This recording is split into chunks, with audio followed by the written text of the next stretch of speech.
instance, the shielding champions, Lulu, Ivern, and Karma, you need to prevent people from getting 2 out of 3 of those usually. So with the fact that G2 hasn't banned any and neither has SKT, could end up being very favorable for SKT in this draft.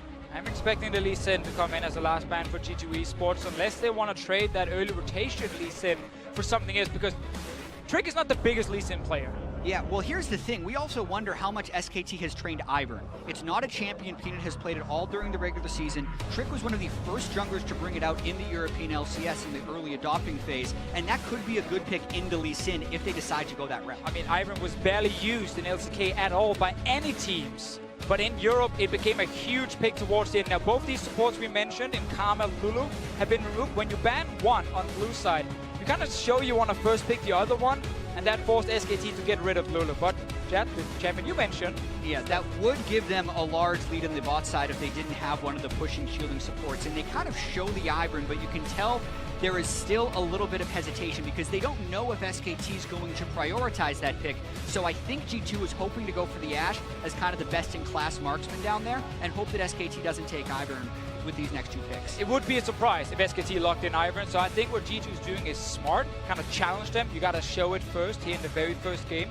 Ashe as well, quick touch on her. Safest laning AD carry right now. You can pick her against absolutely anything down in the bottom lane. And Wolf and Bang is a dual lane you really need to respect because they've been playing so well this split, and I think this is really good from G2. Challenge was issued by G2 regarding Ivern, and SKT have locked in Graves. So going to allow that Ivern through on the G2 side. Yeah, I do think this is interesting because Graves and Lee Sin, I feel like are Peanut's 2 best junglers. I think his Lee Sin is better, but Graves would be a better pick into Ivern. So I'm really curious to see where G2 responds with this. Funny story, actually. Whoa. Did he lock in the Lee? He did. That is a bit of a surprise from Trick. He has, of course, played Lee Sin during the split, but it was never one of his favorite picks. I like to call Trick a level 6 jungler, like Graves, Rengar, Ivern, champions where you farm to level 6 and then you really start having an impact on the map. Lee Sin now, this tells me that G2 wants to be very active early on and try and really see if they can get some advantages through the first few minutes. A lot of pressure on Trick. 3 times this year he's played Lee Sin, 2 wins and 1 loss. And he's going to be challenging SKT. Let's take a look. Phase 2 bans. Both bottom lanes have been locked in and junglers, so solo lane is left, and immediately the Fiora taken away. Just to talk about Fiora very quickly here, Expect is a guy that didn't get to show a whole lot at Worlds last year on the international stage, but now after another split, he's honestly improved quite a lot, and the team trusts him on carries. They put him on carries up in the top lane. SKT obviously been scouting that, and they actually respect here. Yeah, and as far as the draft phase goes as well, there's the solo lanes for both teams that have yet to be locked in, and in these situations, I very heavily favor red side, because they'll get to power pick one and then counter pick the next one. I think they're gonna go Shen with the bans here, or Gragas as one of the picks here for Huni, because they're banning away GP, which is a very traditional Shen counter, and Fiora does well against both the tanks. So I'm 100% expecting Shen or Gragas. I definitely feel like SKT is going to want to get some form of initiation. Shen isn't that great as a primary initiator, so I'd put a higher percentage on Gragas. They have the Varus, but aside from that, it's not that good. SKT, more than any other team, though, is able to play with low to no initiation. It's Galio! Oh, okay, like it, I like it. So G2 removed that Shen we talked about. And then suddenly SKT just pivot and say, you know what? We now want to play Galio. Would Faker play that in the mid lane, or is this definitely Huni in the top lane? It is a flex. This is something the analyst desk was talking about as well. You can, but I definitely feel like right now it's best served in the top lane. It's also really good into tank matchups because of his tremendous wave clear and the way his Q scales. So I would see it as a top laner, but we'll have to see. And now with Renekton locked in here, Huni will have the chance to try and counterpick it if there is a ranged top laner available for him to take against it, if he doesn't want to play the Galio. But Galio does offer wave clear. He can play really safe and passive in his laning phase, and then Faker might get his chance to counterpick the Orianna. Safe and passive if it's in the top lane. Under the assumption Trick and Expect do not try gank him. Another early game laner. SK Telecom with their last pick. Will it be the Syndra? I mean, Syndra has been the highest presence mid laner on this patch. Presence means percentage of games picked or banned. And also it's something that is often banned against the best mid laners, and most mid laners need to prepare picks just to play against Syndra. So the fact that G2 went through this entire draft phase, and you could argue the Fizz would be a top lane ban, but essentially threw almost no bans towards Faker, is scary in itself, and Syndra is best in class in the mid lane. Yeah, sadly for PerkZ, he couldn't take Syndra himself, even though it is one of his signature picks, because then Echo would have been available for Faker as a counter pick. So he had to go for Orianna as his blind mid laner. I'm excited though, because there's so many fun lanes to watch right now. Renekton against Galio up in top lane. Massive skill matchup in the bottom lane between Zven, Mithy, and Wolf and Bang. That's going to be so exciting. Yeah, how much can these teams play around the bottom side? And how aggressive is that bottom side willing to go? The AShe Zyra has so much level 6 potential, but so does the Varus and Misfortune, so it can be very explosive when we get around 7 minutes into the game. Well, for G2 with the Renekton and the Lee Sin combination in the top half, I think they're expecting to be explosive. I feel like they're going to come out the gate swinging, try to send a message here on the international stage, try to send a message that they're here to play. If G2 wanted to play slow and steady, they would have locked in Iron. They're going for action with this comp here. And I think that's the big wild card here for G2 is what level is Trick's Lee Sin, because Lee Sin's not one of those champs you pick up in a couple weeks. This is something you have to spend your career mastering, so I really want to see how good it is right now for Trick at MSI. We all want to see that. And for G2, they're going to need Trick to show up. There's the team composition on your screen for G2 eSports, reigning European LCS champions, and of course SKT, the reigning world champions, defending MSI champions. And LCK champions as well. They just keep accumulating titles. It's a question of how many they can get. Always pressure on SKT going into a tournament, because it will be a massive upset and disappointment if they don't suddenly win. That's, I guess, the only problem when you just keep winning and winning and winning. Talk about a first world problem of note there. To give you guys a quick update, there is a brief pause. As we've loaded into the game, you can see the technicians on stage there chatting to Zven, it looks like. And we'll get an update for you in a moment or two. When I look across summoner spells, there's nothing really that jumps out super surprising to me. PerkZ got himself that flash cleanse. Yeah, I think cleanse here on PerkZ is a small surprise. And normally you do that if you're against like an Elise jungle as well with Syndra. Now he's really respecting Faker's setup, but also later on he's respecting Varus. And he's engaged with the ult, because there is a lot of CC on the side of SKT. And as an Orianna, you don't offer that much mobility. If you're caught once in a fight, you most likely die. Get caught, get killed. Going to be problematic for PerkZ. In terms of the pause, Zven is just querying and double-checking his masteries and runes that have loaded up. Yeah. The team is busy reviewing that one, and I'll keep you updated as I get more information. Yeah, it looks like they had the league official on stage checking to see if it was done in error, if it was done by mistake, or any of those things, and then the referees will then apply the rules from there. The team compositions will obviously stay the same, and it'll basically just be the question of whether or not he has Warlords or if he actually wants to go Fervor. I'd imagine with a lot of the attack speed Varus builds, Fervor is often the choice, since I've seen Blade of the Ruin King and Hurricane so many times. So Warlords is his current Keystone Mastery right now, so we'll see if that ends up changing. Only time will tell. But in terms of the early game, we know that Trick wants to be proactive. He's on the Lee Sin. We know he obviously can combo with the Renekton up in the top lane, or a lot of the CC down bottom.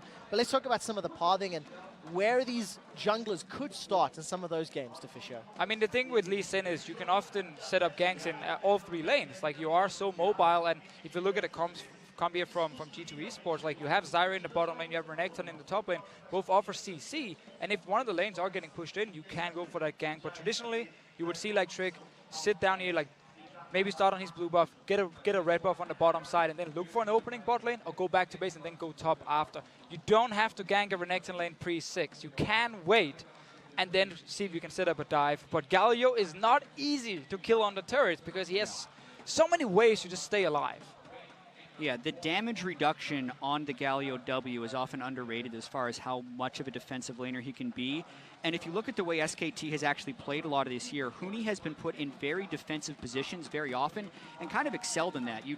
People were very worried about whether Huni would be able to adapt to the SKT play style or not, because he was going to have to play tanks and he might not necessarily get a lot of jungle help. And he was, which is one of the most impressive things, and it allows SKT to kind of still absorb the pressure onto Faker. If too much goes into him, the side lanes start to excel, and that's been just so good for SKT this year. Yeah, Huni has said himself, he does not need to be a big carry on this team. Because if you look around, you have Faker, Peanut, Bang, like, there are star players everywhere, which means the more controlled and quote-unquote passive tank Huni is actually very effective. And it's fun to see, though, in the very first game at MSI. The guy used to just playing carries is now in Galio in his first game. Yeah, Galio in his first game played a number of tanks, obviously, over in the LCK. I have got an update that League officials have investigated, and unfortunately, there's a misclick from Zven in terms of... Great start, G2. And, you know, maybe it is some of those nerves. You know, I don't want to go too far forward. Zven, who's one of the rocks for G2 eSports, arguably one of the best players, if not the best player in Europe, has been for a long time. Yeah. Far and away the best ADC, and now he's going to be starting at a slight disadvantage, both in-game and maybe in psychology. Zven was 1 point away from winning MVP in the EULCS regular season. If they want to take solace in this mistake, the fact that Warlord's Bloodlust is still a common marksman mastery, it's not like he's running in there with Windspeaker's Blessing or something, or Deathfire Touch on Ashe, so he could still have a solid game, but this is a very difficult thing. If you wonder about G2 and whether they can keep their morale up in this game, that's a very tough start. Have to look at this level 1 here from G2 eSports. Boy. They're already invading into fight. Faker! Oh my god, have they got him? First blood onto Faker! And Trick as well. If you're wondering about a snowballing jungler, it could very well be that Lee Sin. That's a way to bounce back from a mastery mistake. Yeah, what a start now here. Let's see, Wolf is also hiding around the bushes. He will spot the guys from G2. Faker sitting in a position where he can't actually see around the corner in that little side brush, and he did not place a ward in the river, so he didn't notice G2 until they actually turned around and were right in front of him. Faker keeps accumulating titles. He's had 3 World Championships, an MSI champion, and now the fastest first blood in MSI history. Right there. That is a legendary player. Legendary player. Jatt, I'm so excited to hear you say stats like that, because I was shot down for some of my exciting You about dragons! ULCS finals. We'll get to talk about them. And yes, there's a replay of the vision. He sees right there, Mithy just in front of him, and then suddenly you can't really get out. It's a really perplexing play for me from Faker there. Normally the mid laner pushes up the mid lane so people can't sneak into that brush. So Faker, as the mid laner, knew he had no vision in the mid lane, yet was still waiting in that brush. Normally if someone's going to wait in that brush, you need someone in the mid lane. So that is just a misplay by SKT and Faker. Down the bottom lane here, we get MF against Zyra. This is funny enough a lane we saw all the time around the end of Worlds and start of the spring split as well. Then we received some nerfs, especially to Zyra, that were pretty impactful in the laning phase, but now returning once again. It is very much a skill matchup, and it's funny because Wolf has been one of the best performing members on SKT this split, but his partner as well has been doing so well. Yeah, thinking about the way SKT plays, Bang actually has the best stats of anyone on the team. His damage percentage is so much higher above the norm than it is in the mid or the top lane. His CS differentials are the same, so oftentimes Faker demands so much attention. And in the past, Bang and Wolf were just this bottom lane that you could throw a lot at and they'd be resilient. Yet this year, they're doing a lot more aggressive, proactive plays and taking over games in their own right. I'm going to have to bounce back from a small deficit this time around, Jatt. Trick is not yet backed to spend that first blood gold. Gonna do looks to be a good first clear in this bottom quadrant of the jungle. Wants to go towards the top side here once he actually comes back from base. Look for a potential gank as well. Now what you have to remember is when you have Renekton, you're going to be pushing the lane.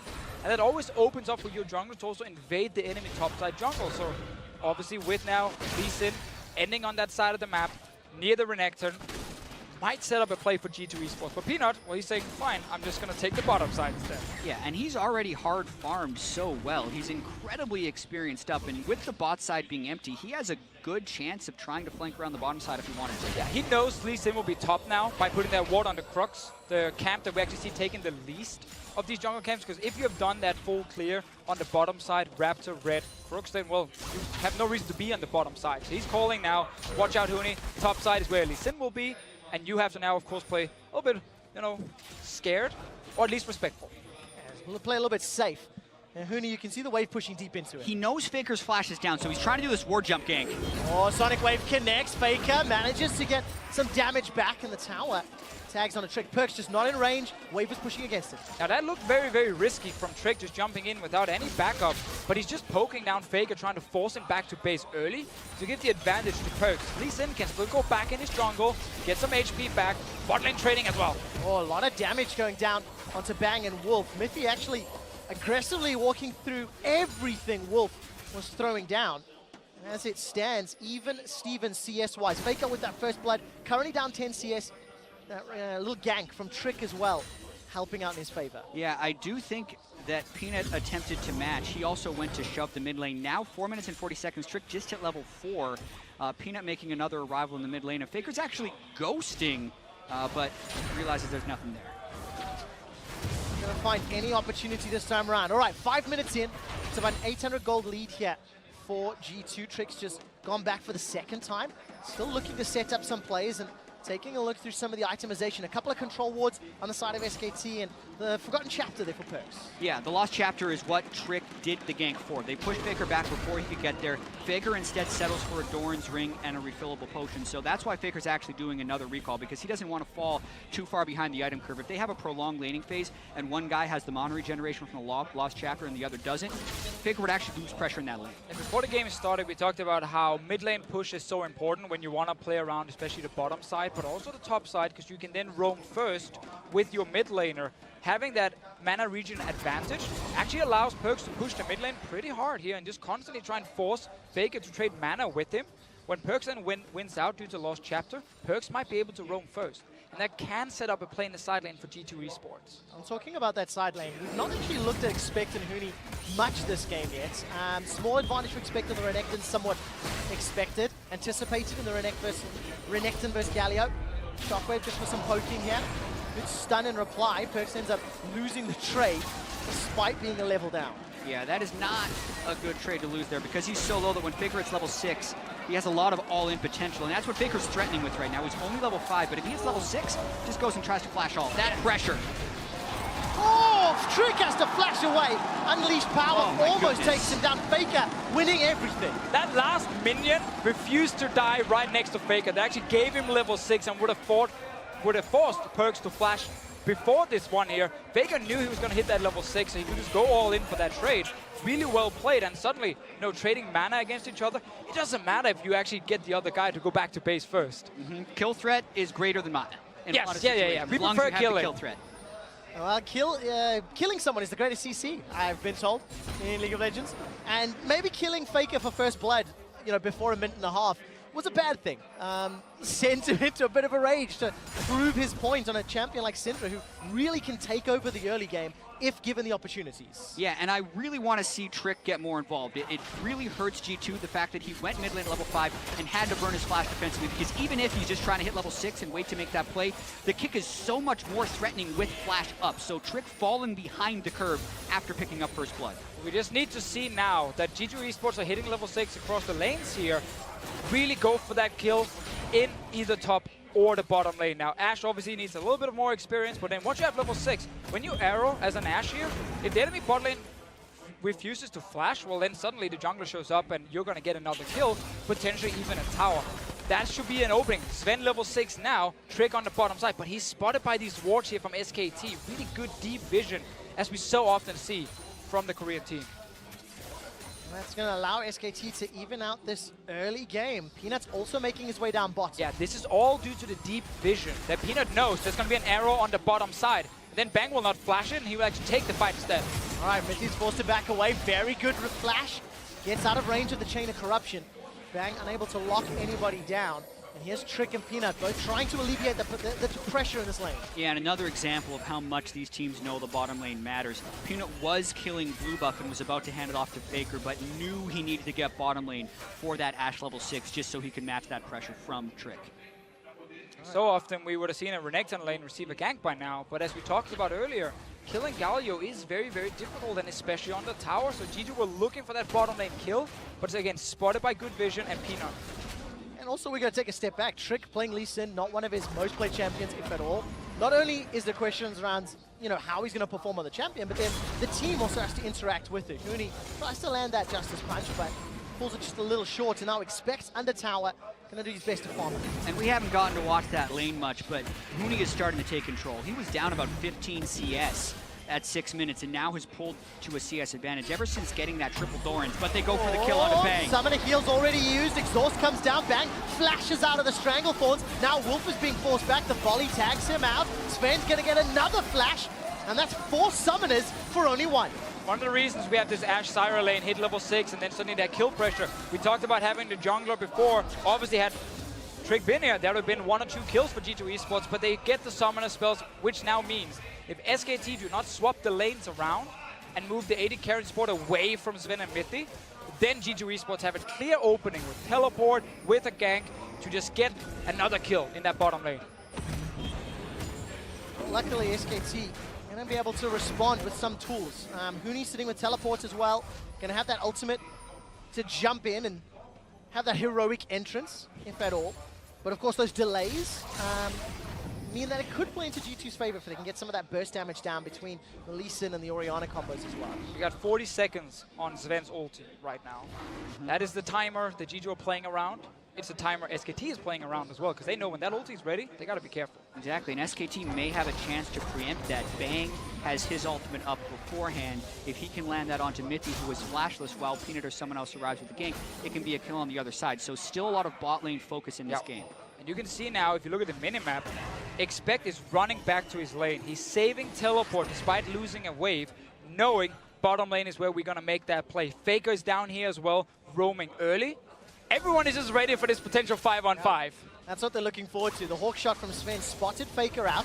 Look at the minimap for the vision. Faker takes the shockwave to the face, and PerkZ this time round stays out of range. Yeah, very good poke, but he's got to be careful now. Faker gets the stun. All right, stun connects, insta cleanse. PerkZ has still got the flash though, manages to move out. Unleashed power comes down, and PerkZ flashes away from the collateral damage. Bottom lane here, Trick's been waiting for quite a while here. Wolf is showing himself. Zven can go for the play. Up, you just got to land it. Oh, Mithy's playing bait. Mithy's playing bait. He's been caught by the bullet time. AShe wants a bang. It's a fight on 2 fronts, but Wolf manages to throw out the double up. They've got the kill. G2 with their second of the game, and now they're backing away. Exactly the play we talked about. Send the jungler down now with no summoners from SKT. In the LCK, they so rarely actually swap the lanes around when the dual lane is under pressure. So they walk back into a lane with double CC and no flashes, and they got punished for it.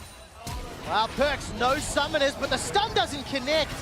And that means Bang and Faker can't get a reply. Faker didn't place a Dark Sphere, but here comes Galio! All right, heroic entrance. Huni's on the rift. Where is Expect? He's decided not to engage, and he's able to back away. And I feel like SKT is actually overexpending themselves a little bit. Peanut was ganking mid lane as Bang and Wolf went for the bait on a Mithy. That is so rare for SK to do, to try and make an offensive play when they didn't have the Graves there yet. Peanut's still on his way down. That allows Trick to basically solo Wolf. Zven doesn't quite get the last hit, but it's still a positive trade for G2. And Huni started his teleport right in front of Expect.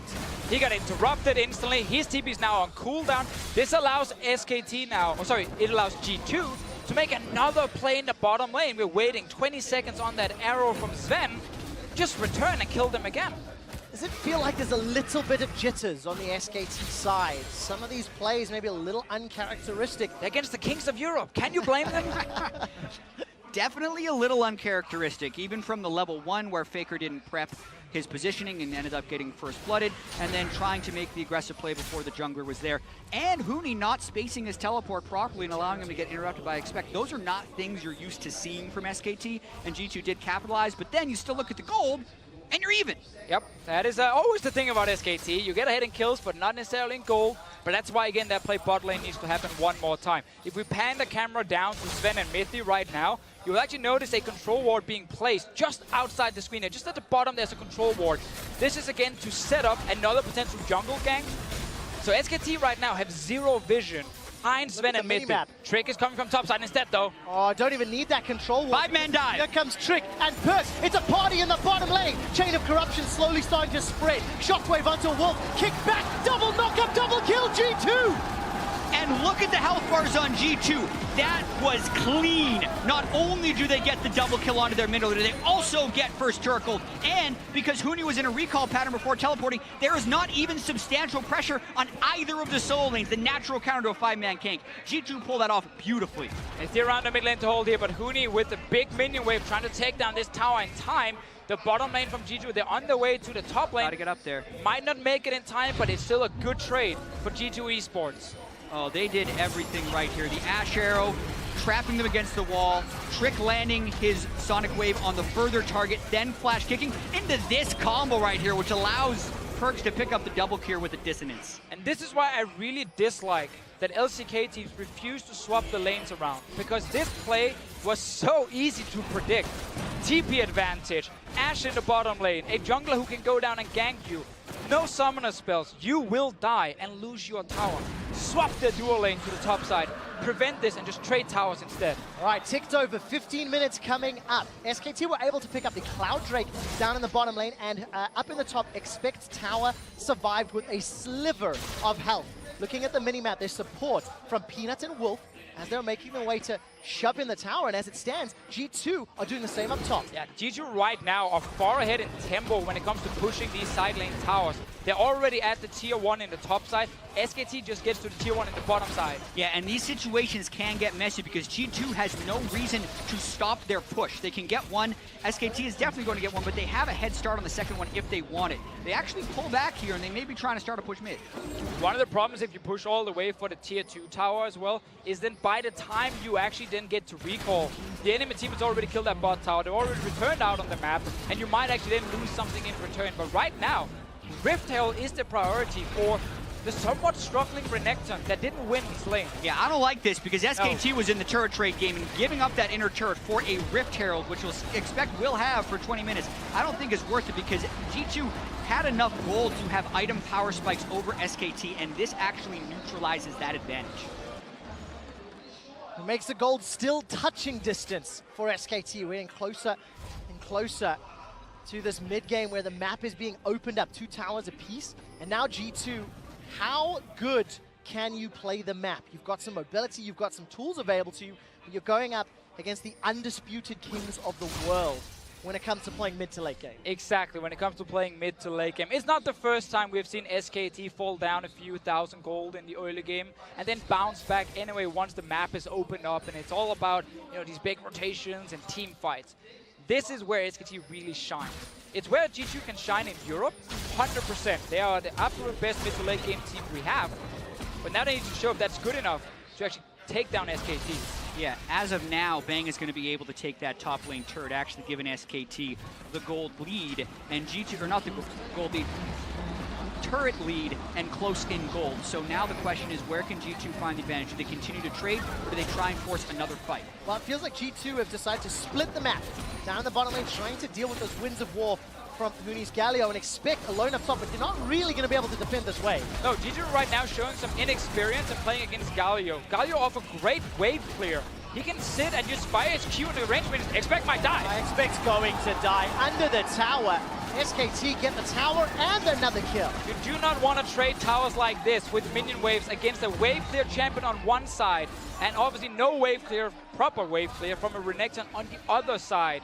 It was too easy for Huni to walk in, fire a Q on the range minions, and they will just die. Just great play from SKT. They take control of at least the gold. They've got the tower control. They've got the dragon advantage, which actually will help them out. Cloud on this slightly more open map. And now G2, they have a Renekton and a Lee Sin that got them some advantages. But it's already been neutralized and lost. They were able to play the slow game, set up the play over a series of minutes, burning summoner spells, getting the teleport advantage, and then pull off that 2-man dive in the bottom side.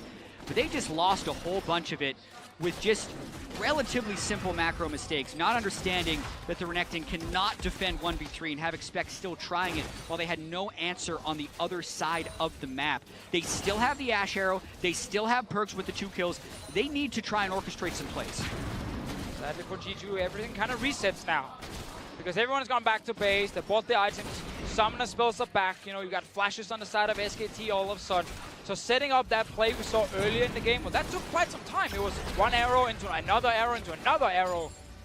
You might not have the chance to fire 3 arrows before you get your big reward again, because suddenly the game is going to be more fast-paced now, and we're going to get big fights. Well, that's what I'm looking forward to, and I'm very excited so far. We've seen SKT with some great map-based decisions and you know, strategic moves. And G2, they set up some very good early game plays with champions that we had question marks around. How is the Lee Sin going to work? How is Renekton going to work?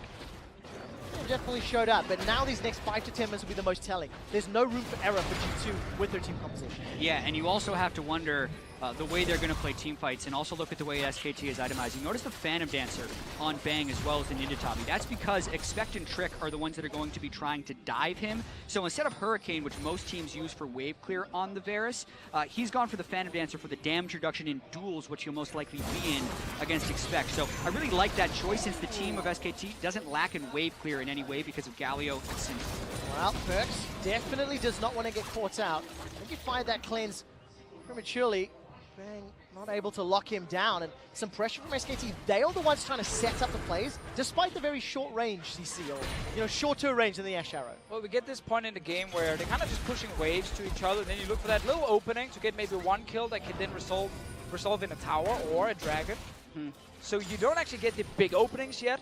It's all about getting an advantage in the side lane pushes. Bot lane, you're going to see Zven go down, push out that lane, and then he's going to roam mid and hope to find Bang with an arrow, which can then give a mid tower to G2. And currently, G2 does have the map pressure. They're the ones that have more forward wards into SKT territory, and they have the wave generally on their side of the map. So this is the time where they're going to want to try and get that back, but PerkZ needs to avoid as much poke as possible. Yeah, G2 needs to win the top side, because they gave that Rift Hell buff to Expect on this Renekton. If he's not able to push in Huni, well then suddenly it's actually all for nothing, and they traded that tier 2 tower for a very, very, very small advantage. They didn't really gain them anything. Huni can always roam towards the mid lane, walk, or use his ulti to join a fight really quickly. And for Huni, itemization has been very simple into the Renekton and the AShe. He's just gone full armor right now. If a shockwave is used on him, then he'll be pretty happy, as Faker Bang Peanut will be comfy. It's another Cloud Drake that is started off here by SKT. Winds of War comes up by Huni, who's trying to zone away. Remember that Idol of Duran, gigantic AoE taunt. SKT easily secure the second dragon of the game. Then gets tagged up. There's the Justice Punch into the taunt. Trink is able to jump away. Two-man stun from Faker. And just is trading, waiting for one player to make a misstep. SKT first and that dragon. Wide left.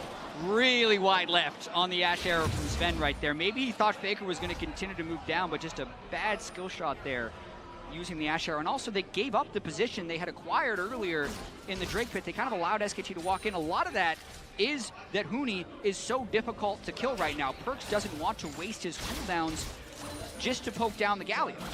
Gotta go like a few seconds back before the dragon even died, and then look at how G2 actually lost the push in every single lane, and then SKT just walked the dragon first, started it, and when G2 tried to run down and stop them, realized we're actually not in a position to fight at the moment. G2 really wants to try and catch a guy out of position.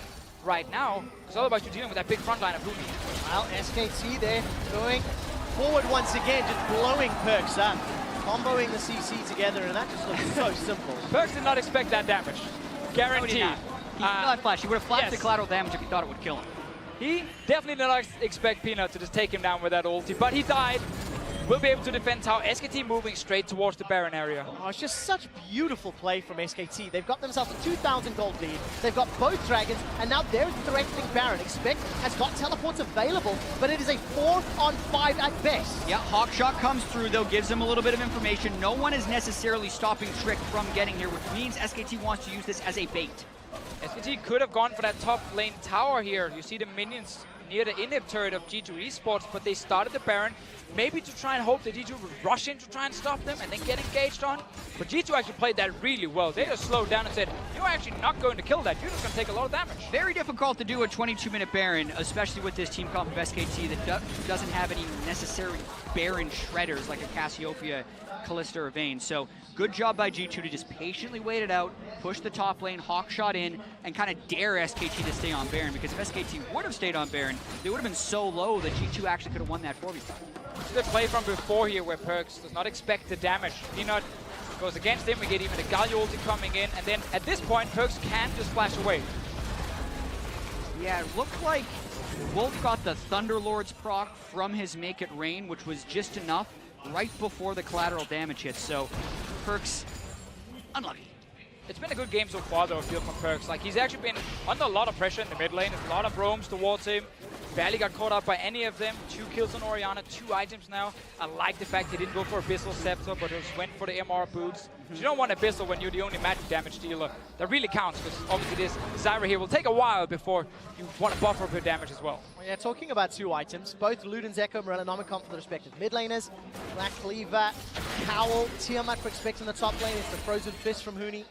And of course, Hurricane versus Phantom Dancer, as you guys have already spoken about. Do you want to slightly change the point from before there, because Mithy is actually building AP on Zyra. We've seen a lot of redemption rushes, but he's going AP, so obviously his damage will be very relevant, but still not enough for PerkZ to go Abyssal Scepter over other very key items for him. Yeah, redemptionless game. Wolf moving towards a Black Cleaver as well, but there's another chance. Dodged by Faker. Faker's left again. Sidestep. He's got the Ghost down, trying to dodge around. SKT using Baron as a very big bait. G2 don't have an answer just yet, and Huni down in the bottom lane, he's going to shove that wave out. SKT does not have any wards around Baron, so they're actually not really baiting G2 into anything, because there is enough ways to get vision down for G2 and not lose it again. It's again at this point where we're kind of stuck with both teams just pushing to each other back and forth, and then we're waiting for that one ulti that hits that actually starts a fight or creates a pick. Yeah, and there's multiple people that can create the fight. It doesn't have to be Zven's AShe, or it can be PerkZ, Trick, or Mithy from the side of G2, and it can pretty much be Huni, Faker, or Bang from SKT. It's just a matter of having the right vision and being willing to go for the play, because at this point both teams are playing fairly safe and going for that high percentage play. Oh, long range. Force of will there catches Trick out. And really that's kind of one of the primary initiating tools. Faker managing to get that out. Justice Punch comes backwards, and Trick, even though he's taunted up by the idol, he's not really going to have enough threat just yet. Shockwave comes down, catches out Bang. Tower is still alive. The unleashed power kills Trick. Faker does not care. Now SKT wait for the next minion wave, or maybe they're peeling towards River. Well, Siege is just so strong for SKT with MF, Varus, Graves, and Syndra, and G2 with this Renekton just not able to win the side lane. So they're forced to just sit and try and defend against all the pokes. All right, Zven gets caught out by the taunt. Mithy's going to be the target though on the back end. Huni continues to focus down the members of G2. Bullet time is going to shred G2 as much as it can, but expect managers to survive. It's a 1-for-2 trade.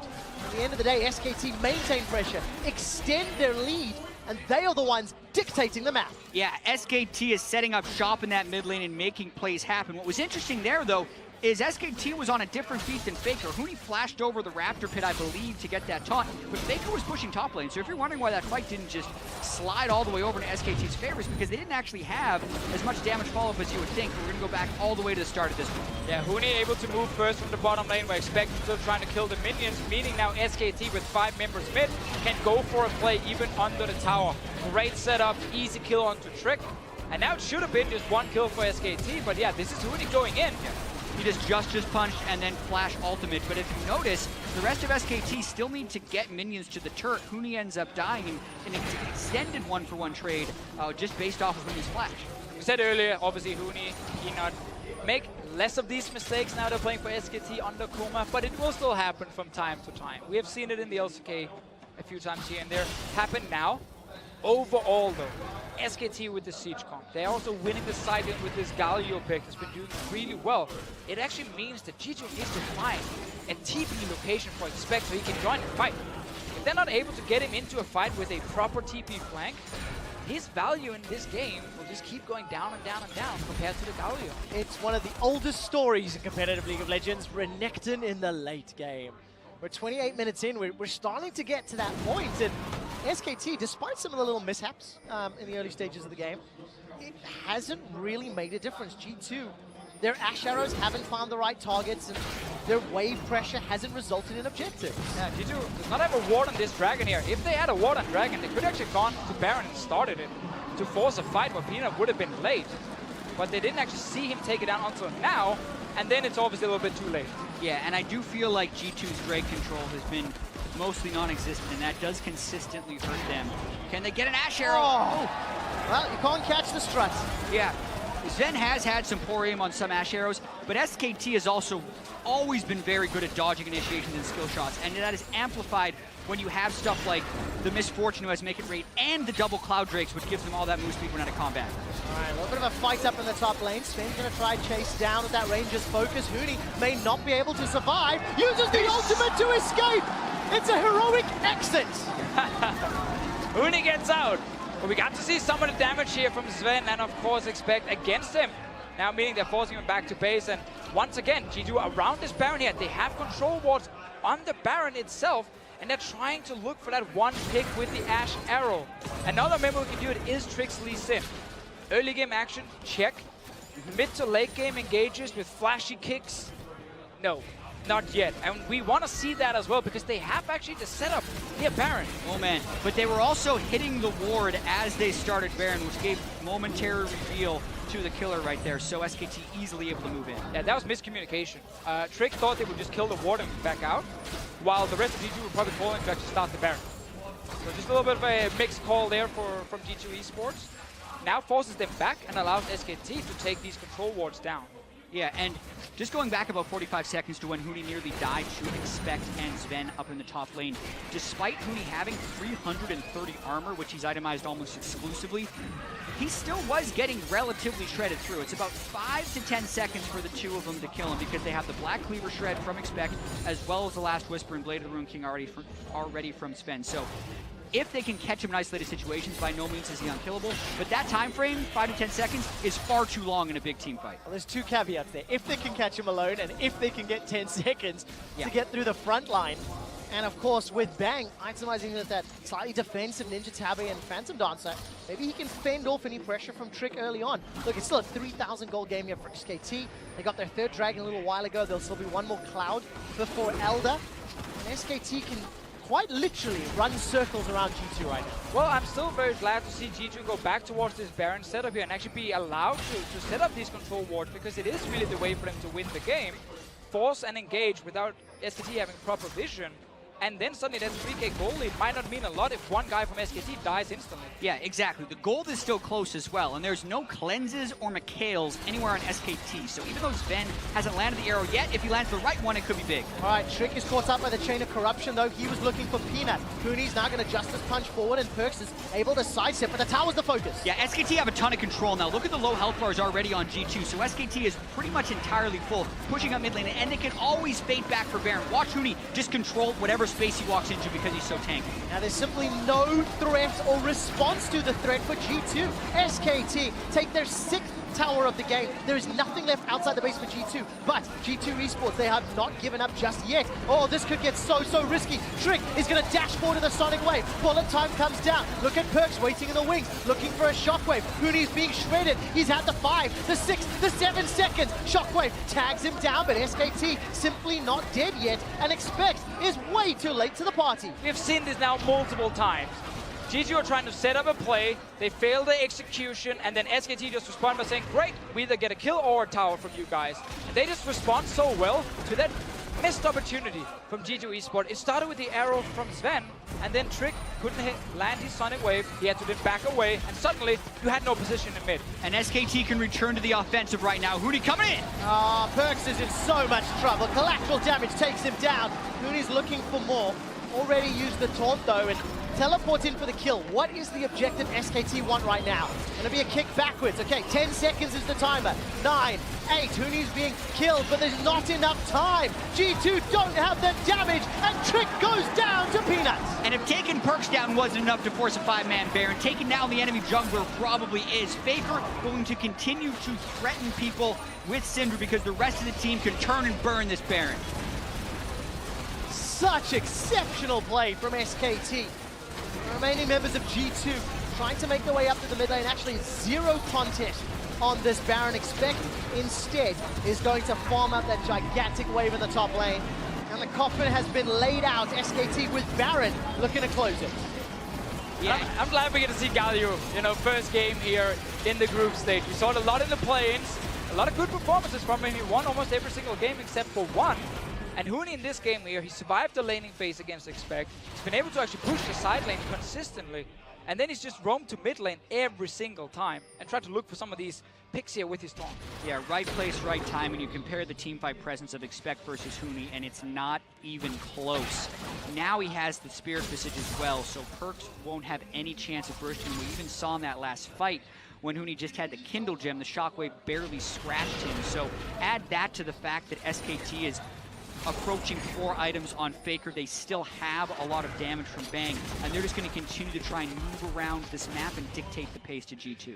I think if you step back and you look at the game as a whole as we get close to 35 minutes, this is somewhat what was expected coming in. I think G2 looked pretty good in the early stages of the game, but SKT, their poise, their control, their response to everything G2 threw at them, this is the reason they're the defending world champions, the defending MSI champions, the #1 team in the world. It didn't even cost them anything despite some of their uncharacteristic mistakes. Yeah, I mean, it's what we talked about coming into the game, how starting out with SKT often means that you will get your first loss very early on. But SKT has, of course, dropped games in the past in group stages, in best of ones. But in this one here, they've actually been able to just punish G2 eSports in this mid to late game. Because it's been engages from G2 that backfired, were missed AShe arrows, or Lee Sin never really finding a way to the back line. And then SKT have just been playing that slow and steady game where we're just going to take your towers. Yeah, I will say Trick has never been able to find any of those flanks, and that was a big question when they picked it early. They could have had more late-game reliability, or even mid-game reliability, had they gone with something like the Ivern, but they opted not to, and the small early-game lead they may have gotten with him is negated here by the way SKT is playing the map. Now the play style that G2 actually put into the Rift today, there have been benefits with an Ivern instead. However, that is hindsight. That is something they'll have to talk about. Remember, G2 will play another game later today, as will SKT. And SKT are now knocking on the inhibitor turrets, top and middle. Huni is having expect number. Nothing that expect can do. And for now, G2 are holding off this siege and this push.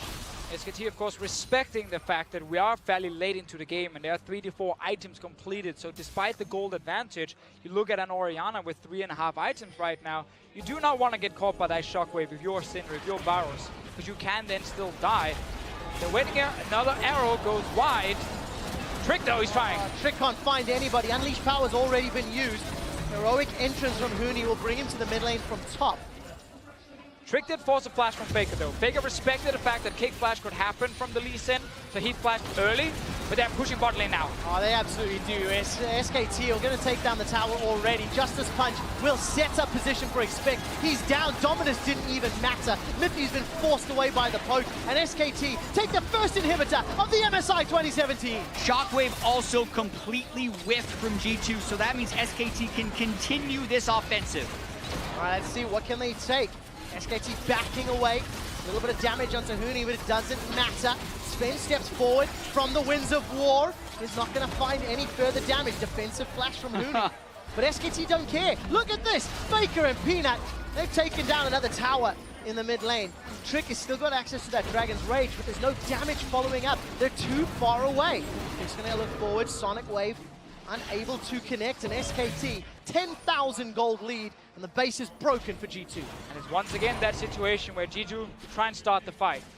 Everyone from SKT disengage, and then instantly they react. Okay, bot lane, that's where we're pushing. Take down the tower, take down the Renekton, and suddenly G2 eSports, after using their engage and didn't manage to get anything, well, you're not really going to win a fight then. Exactly. Contrast SKT's coordination in the middle late game with that of G2, where G2 is fighting oftentimes 4v5 and then expect ults on the side of a fight after it's already over and can't find his way in. And yes, G2 does have initiation. SKT has a little bit more poke in their team composition, but more so, SKT has just been dodging so many of the engages, it's making it seem like G2 have no tools. Because at least Sin, Orianna, AShe, Zyra absolutely has initiation tools, but it doesn't feel like it against SKT. Yeah, every single arrow that's been fired by Zven has been questionable at best over the last 20 minutes. And also, just to remind you, Zven, of course, loading up with the wrong keystone. A little bit of jitters on stage when they start their campaign here towards MSI playoffs. Ooh, right now, Trick is actually behind SKT. I don't think they saw him hide here in the Wolf camp. No flashes on Faker and Bang. If he can get onto one of those two guys, that could be a kill for G2. Finds Bang. Gets caught. He's been kicked backwards. AShe arrow this time lands. The heroic entrance will knock Trick up into the air. PerkZ has killed Bang. Trick is able to flash away, but it's a 1-for-1. ADC for support. Expect has been exhausted in the back line. He's not doing enough. Now Peanut collateral damage comes down. Zven, PerkZ is able to survive for a few seconds longer. Huni goes down, but it's just the GA. Wolf is lingering elf in the edges of the fight. It's a 1-for-1 so far, and SKT disengage. stage. And it's really important to highlight when Huni ultis to save a team member, that team member gets 50% damage reduction as well. So it actually takes much longer to take down a guy like Bang. Yeah, it gives you an example of how much damage was blown into Bang. Yes, they get the kill, but even after that, it's SKT who tries to get the pressure. Faker's in deep though. He is indeed looking for Mithy. He's gonna find him! The Dark Spears and Force of Will in a 1v4! Faker finds his man! Faker always finds a way. He gives up first blood. Mithy says it's unfair. He then starts a 2v1. Goes in 1v4, finishes off Mithy, and what are you gonna do? Good to see Trick though finally actually find the backline in the last fight. Obviously, just to change that, it is 40% damage reduction from Huni when he comes in. Doesn't change a whole lot, and it was enough to obviously try and buy time for SKT. 1-for-1 fight, in the end 2-for-1 with Faker's play. 2-for-1 with Faker's play, and unfortunately for G2, it is just too late. They needed those fights, those picks 20 minutes ago. To give you a quick update about the pause, Mithy is querying one of the skill shots landing. I believe his E has requested a review. Yeah, he said his E should have landed. Paused is asking for the review, so they are currently reviewing that. I would think we're going to get a replay. We can try and make a judgment on that as well. He also died, so I wonder if he was dead in the Edens. I didn't see it super clearly, but that's obviously what they're reviewing right now. We'll keep a close eye on that and keep you updated. 40 minutes into the game, G2 finally make this combination work. Took them long enough. It did. But I think you have to step back and look at this. G2 also making a statement this game, right? Huni with the Galio, maybe a little surprising, but the Lee Sin for Trick, he's had some good plays. The early game setup was clean. And for G2, they're okay at the start, although they were expected to lose. Heavy underdogs this match. Yeah, I mean, holding on for now and trying to go even in these late game fights is obviously a good thing from G2. Problem is they're just always losing a little bit more. Like whenever they trade 1-for-1, it's also an inhib for SKT, or maybe that's a kill follow-up. Let's see the fight from before. Yeah, we're gonna get to see. So what we're paused for is watch Mithy's E. Should it have hit Faker? No, that seemed Looked like Faker by. just sidestepped it. Definitely seemed like the stun was over. Yep. Faker got to move again. And of course, the E from Mithy seemed to hit where Faker was actually stunned before. I also think I saw Faker just throw down his Ghost as well. Just giving that a little bit of extra movement speed. We'll wait for the league officials to give us the final call, but at least to our eyes, it feels like that was a miss. Yeah, League Ops has determined it should not have hit, so they're getting ready check, and we should be right back into the game. I think one of the bigger stories for SKT this game, though, is, yes, we had some missteps from Faker early. We had the SKT bottom lane going a little over-aggressive at times, but I thought Peanut and Huni have been completely on point. Huni has commanded so much presence, and Peanut has been the one sneaking in those kills at the back end, not to mention heavily out-pressured and out-farmed Trick throughout this game. Oh, yes. Been a big difference in the top lane. I actually think G2 are a little bit surprised at what Galio brings to the table. Not saying they don't understand what the champion is doing, but we saw moments where they would try and like trade tower pushes, and then Galio would just wave clear it. They probably didn't respect that part. The damage reduction Galio's ulti brings when they try and create a pick. Like, it's been very difficult for G2 to deal with this Galio pick here, and that's kind of what we hoped in a way, because then if Galio can make his way into like the ST of the top laners and we get to see him almost every game, that would be very exciting. And if it's not the ST of every game and it ends up getting banned, what are you losing in exchange for that, right? How does the game change around Galio that has kind of, I don't want to say surprised us, because Galio has been seeing more and more play. Loading back into the game, just to give you stock, 40 minutes in, SKT have responded to everything G2 have thrown at them and simply outplayed Europe's #1 squad. This is the engage we get from Trick, where he was hiding behind SKT. Ulti comes in for Huni, so Bang stays alive for a little longer. They will get the kill and end up trading 1-for-1. Yeah, and after the 1-for-1, then it is still just a bit of a team fight, right? Trick is dead, but Zven, as well as PerkZ, do get pushed out of the fight by Peanut for a little bit of it. Huni then taking the full 10 seconds pretty much for his Guardian Angel go down. The fight ends up resetting. See, we're back now. See what SKT actually wants to do. Baron is alive, 40 minutes into the game, still a massive goal lead in favor of SKT.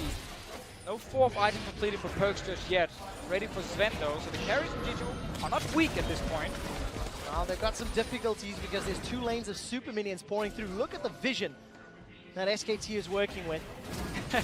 So Lack thereof for G2. SKT has not placed a ward in the Baron pit, so they don't actually get to see the blue trinket that's placed by G2 unless they step into the Baron pit itself to kill it. A lot of teams like to just place a ward in there just for safety to always spot these blue trinkets. SKT this time around, they will find it later once they go to the Baron. A little bit of an oopsie. Yeah, and a lot of this is actually a timing game. They're waiting for the wave of super minions in the bottom lane to full expect away, because right now G2 is hoping that SKT try a 5v5 fight. They're going to move up there and get the ward right now. Yeah, and it's not really like an oopsie, because you're not supposed to actually place a ward on red side in the Baron pit, because you're supposed to place it in the river and in the entrance to G2's jungle. You just have to obviously go back and then check from time to time that, you know, there is a potential blue ward you have to kill, which they just did right now. Trick is having fun with the dragon. But, Hello, Trick. Oh, he's holding Cutting you off, man. Gets out of range of the Justice Punch. Has already used the Dragon's Rage. Okay, Elder Dragon is the focus here for SKT with 4 elementals. Here's the thing, even if G2 steals it, they don't get that big of a reward, so this is really smart by SKT to just full force the Elder. They're going to secure it uncontested here. Shockwave actually was thrown down. That means it was contested, but Peanut easily able to secure that with the smite. 4-0-2, he's Flame Horizon Trick on that Graves.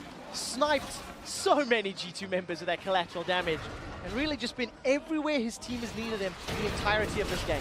G2 now needs to give up this Baron against a 4-Drake Elder Drake. It's not exactly what you want to fight right now, but they will be forced into some sort of team fight, because SKT with Baron buff Elder Drake as well, plus their advantage will just force it. Yeah, SKT did that exactly right. They get the Elder Drake, they get the Baron, they empowered recall, they elixir up, because multiple people were sitting on max items. You even see a serrated Dirk coming in from Wolf. Now they can just hand push down those inhibitors once again. Probably even go for inhibitor number 3 and try and get the full, complete victory. G2 here trying to set up a Fnatic Death Rush. Problem for them is right now, SKT are just pushing top and mid lane. So when there are no doors on your house, you cannot sit in the backyard of your enemy and hope that they'll be setting up a barbecue. Anyways, SKT with Baron empowered minions and 1-2 cannons up in this top lane. They're just going to try apply some pressure. Huni is throwing out those winds of war from the flank of G2, and it feels like just a matter of time until somebody gets caught out here, or Zven decides to throw down the arrow. It captures onto Wolf. Huni's coming in from the side. Heroic entrance will save Peanut's life, and Expect is the man that goes down. He's already been popped. That G8 not going to be used. As it stands, SKT will take a 3rd inhibitor. The bottom one has respawned, so will the middle one very, very soon. Really got to see the damage reduction of the Galio ult come in huge there, because Peanut looked like he was way further up than he should have been, but he still survives thanks to Galio and the heal from Bang, and this allows SKT to take down their 3rd inhibitor and prep the final push. Such beautiful play from SKT. A little bit longer than maybe some people would have expected. Credit to G2 for making that happen, but as it stands, they just ran out of ammunition in the mid-game. SKT, Baron, and Elder sieging down the Nexus turret. Trick's gonna look forward. He finds a kick onto Bang, but the root misses once again. Mithy can't lock him down, so Bang survives. Nexus turret number 1 is down. Trick's trying to buy time. The Nexus is the focus, and SK Telecom stopped their campaign for MSI 2017. Mid to late game, SKT managed to punish G2 eSports whenever there were a fail engage, a missed skill shot. So often did we see it in this game from G2 eSports, and every single time SKT took a kill, a dragon, or a tower. And so many times, SKT was able to find the right fight, in part because they never let the opponent do the same. They're so good at dodging any initiation G2 was trying to throw at them. After there was that 5-man dive from G2 on the bottom turret in the early game, that was pretty much it as far as proactive plays that G2 could make, and the rest of the game was all SKT. And that is an exciting time for an SKT fan. And we need to see who's going to compete with them, right? SKT traditionally a little bit slow out of the gates. Made a few mistakes today, but really not that bad in the grand scheme of things. And what was a lot of pressure. Yeah, I mean, it's your first game right now of the tournament for SKT. It's fine if it's a little bit shaky here and there. It's the standard, honestly, for them. If they get the win, that's the important part. A big yawn from Wolf. Like, oh, here we are again. I guess that was 44 minutes. That was longer than we expected. Their average game time was much lower this year, but you can tell SKT knows they're in for the long haul. Peanut attending his first MSI as Huni. the happier of the team with the win. Yeah, of course, Huni played MSI 2 years ago, lost to SKT. Now he's playing for SKT, taking down sort of, debut famous region. Yes, played in LCK prior to EU, but it was really with Fnatic where Huni began to win the hearts of the West, and now he's crushing them. Yeah.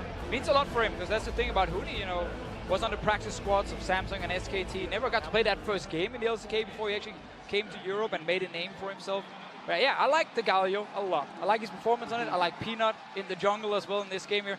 Fun to see it wasn't about, Bang, who we talked so much about earlier in this game here. Faker, of course, did Faker things. Yeah, Bang actually played this game very defensively, even with Zven coming in without fervor on AShe. They were the ones heavily attacked. It was kind of the old school Bang & Wolf use that just absorbed the pressure and allowed the rest of the team. And there was so much pressure to absorb. G2 made it very clear which lane they were prioritizing and focusing. So SKT, they start with the win. G2 do not. G2 will be playing Flash Wolves a little later today. Yep. I don't think they walk away with their heads too far down. They were the expected underdogs in this one, and they put up a little bit of a fight. Yeah, I think they had to run into a lot of adversity early on in this game, right? Taking the wrong mastery on Zven. They did jump out to an early lead. This is the type of game you'd almost want to have if you weren't going to win. They had advantages. They know they can build off them, and they have actionable things that they can clean up, right? So expect these to play a little bit better with the team, and they need to find better initiations. It's not a bad thing to face SKT as your very first game, because it is your first game on stage. If you lose, well, you play against SKT, so it would probably been a loss anyway. Flash Wolves, though, is also tough, and that's the thing. G2 eSports probably the toughest opening schedule, and they are a team with a lot of pressure on them, and I can see, when you're potentially 0-2, it can get difficult. I want to talk a little bit more about this Galio pick, because in all of our prep coming in, yes, we talked a little bit about Galio, but to expect it that early in the draft, to expect it that early in the tournament, let me rephrase that, and then see how well Huni plays it, does that send big alarm signals to everybody else? Like, hey, if you haven't practiced this or prepared it, you've made a mistake? Huni usually prepares a pick for MSI. Last year was Cassiopeia. This year, 2 years ago. 2 years ago was Cassiopeia. Maybe this year it's Galio, and what else? He can play most anything. What's impressive here is he did the most damage in the game with the top lane tank Galio. So yeah, a lot of that's going to be going into Renekton.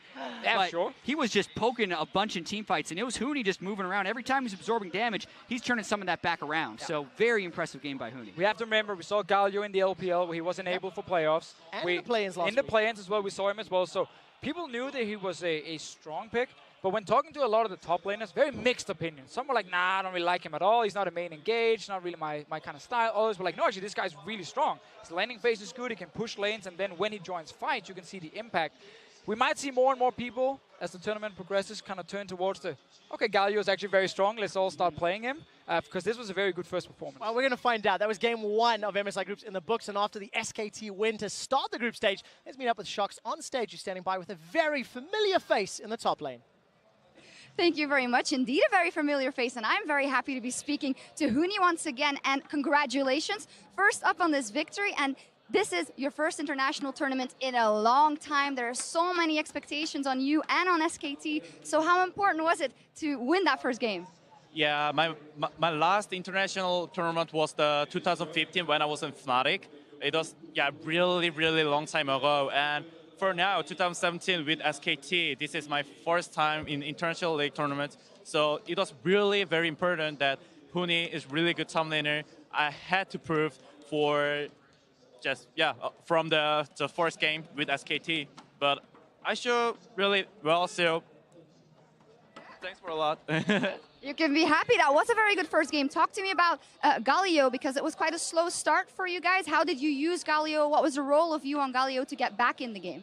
Of course, the Galio as a champion is is a quite slow starter compared to Renekton, because Renekton need to just smash the laning phase, but I didn't get smashed. So from there, we could really easy to come back from late game, because as team balance, the Galio has CC, tankness, and just insane ulti roam. So that's why I choose Galio, and then the pick and ban was really nice for SKT. It was, and you guys got off to the great start, or a win, huge expectations on your shoulders. But you say it's your first big international tournament again. So what can we expect of SKT Huni? What does SKT Huni want to prove, want to show the world at MSI 2017? For sure, SKT is the best team in the world in League of Legends history. And also, Huni is the best top laner in the world for 2017 with SKT. That one I want.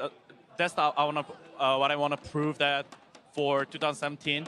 And of course, MSI, we're gonna win. I'm ready to smash everyone, as you guys see in teaser. And even worse, looking towards, I just want to win everything. Fantastic. You've become even more confident than when I talked to you 2 years ago. Huni, final question before we go. Talk to me about being in the middle of that stage in the beginning, all the light shining on you as the defending champion then for SKT. What was that like? It felt like it was just amazing because we're just like, MSI is for just SKT. That's what I felt, because we're just in middle and then they need to just try to beat SKT, but we're just the best. Just we're first place, and then they just need to make it down. But whatever. Wow, very strong words, and that's how we love hearing from you. Also, congratulations, and thank you for doing this. Congratulations, Huni, with very, very confident words to start everything off. So back over to you guys. Thank you, Shox. I'm sad to say that I don't get to see Huni's smiling face in the NALCS studios every week, but it's nice to see him here and performing at such a high level. He said it right there. They're the best. Everyone else has to try and beat them, and that really does kind of feel like the theme of the tournament coming in. G2 takes their best swing at it here in game one. They missed the mark. Just to be clear, though, this is not Huni acting for the cameras. I see this guy around the OGN studios every week. He is the same behind the camera as he is in front of it. He's a very confident guy, and when you're on SKT, it's easy to be confident. Absolutely. Let's dive into it. Let's talk about champion select. Beginning of the day, we talked about the Galio. I know you're not entirely sold on the PerkZ. How'd you feel about it here? This time shown with 3 ADCs and the Syndra in the mid lane. I think it made a lot of sense in this draft. So when I saw Fiora and GP banned out, I think those are two picks that are very strong against the Galio. Fiora, it's ridiculously easy to parry the punch every single time. You're going to outscale. GP similarly can very easily farm and kind of outscale. So I think when I saw that, and the fact that they're running a lot of dive on G2, this is kind of like the counter engage. You have a powerful sieging comp, you have pushing lanes, and you have this champion which is supposed to answer the Lee Sin and the Ashe kind of diving in and taking out your backline. Absolutely, but all that said, G2 got off to a pretty good start. Let's look at the fact that they got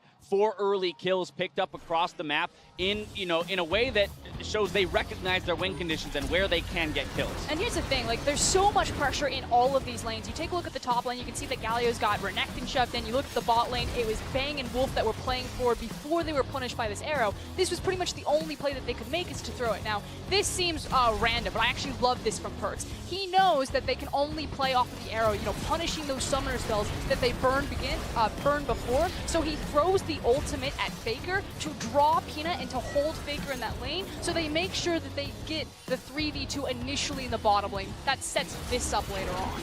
And it's poetry in motion on this turret dive. This is what we saw so often in the start of the season, where it's drawing in the tank from the top lane, making the turret dive. That part was great, but you come back to the draft, as you said, 380 carries, and Galio, who just chills next to the turret, throws out Q, wave clears very safely. The gameplay on the side lanes is what brought SKT back in, because G2 opted into playing in top lane, into trading turrets, and Galio could just chill in the back, clear the wave, while the 380 carries traded up for SKT every time, and that's where the good start for G2 kind of came unglued. I think you could see it very clearly at like 17 minutes when they decided to trade those inner towers. It's just never a trade when Galio can just safe wave clear and the 380 carries having Get fun in here, time. Zale. And I mean, it was kind of sad for G2 because that was really the last good play it felt like Trick made and the rest of the team really was able to do. I think they had a lot of opportunities in this game to actually come back. They have super heavy engage. They get the early kills. They get the first turret. They have a gold lead. And then they just opt into the super passive trade turrets. Like, you're allowing SKT a way back in when I think they should have been pushing the pace, forcing fights, and they never did that. And even later in the game, the only engages that they did take were super uncoordinated. We have Expect coming in 15 seconds late to a fight after Bang gets kicked in. Galio is getting flash kicked in. Like, it just felt like they didn't really know what to do. And to your point, we fast forward to that 31-minute mark sometime into the game after a fair amount of inaction, and we see now when G2 goes for those plays, they've given SKT too much time to scale up and react. And it's also that siege comp really coming online that Azale was talking about before. So the cooldown comes out, they don't get anything off of the AShe arrow, and now G2's composition is pretty much on the back foot. They don't have any of those engage options. They can't do anything. And now this up-tempo siege comp just gets to walk down all these towers. This is 3 AD carries, Misfortune, Graves, and Varus. But the value of Galio is so huge. You could see just clogging the choke. They couldn't walk in. That's why the second turret came down. And you have to look at G2 and go, okay, AShe, Lee Sin as a ball carrier, Orianna there as well. It's all about engage, so why they, in the mid-game, opted into trading turrets, and then it felt like Trick, after missing a couple of Qs, after missing some opportunities, he wouldn't pull the trigger, and all the initiation really counted for nothing. That's 0 kills on like a 2.5K gold swing just off of that play Well, sale. and I mean, even hitting that arrow, what are you going to do after hitting the arrow? Where is the rest of the team? You know, PerkZ is not in position, Expect is not in position. You have a couple people that are out on the map essentially by themselves without vision of the rest of SKT, and they're going for engages that even if you make it happen, it doesn't work. It's like the kicking on Galio, like I referenced earlier, in some of these plays, it just did not seem like G2 was ever in the right place at the right time, and I think a lot of the credit does have to go to SKT for controlling the sidewaves and putting them in these awkward positions, but still, it was just not really clean initiations. I 100% agree with that, but I just think that yes, it turned into that late game, but G2 had the right idea. It was almost just like too little too late. Like they were 10 minutes too late on that right idea. They needed those arrows to connect much earlier when the gold deficit wasn't as large. And perhaps maybe some jitters kind of showing, as was mentioned, the misclick on the mastery, the pause coming later because of that missed Zyra E. You know, that kind of can sometimes indicate that the team themselves is reaching for things and not fully confident in what their win conditions are going through that mid to late game. Either way, one Nexus has been smashed, but there's plenty more to come. Next up, here at MSI 2017, it's the LPL's Team WE versus the LMS's Flash Wolves. Stay with us.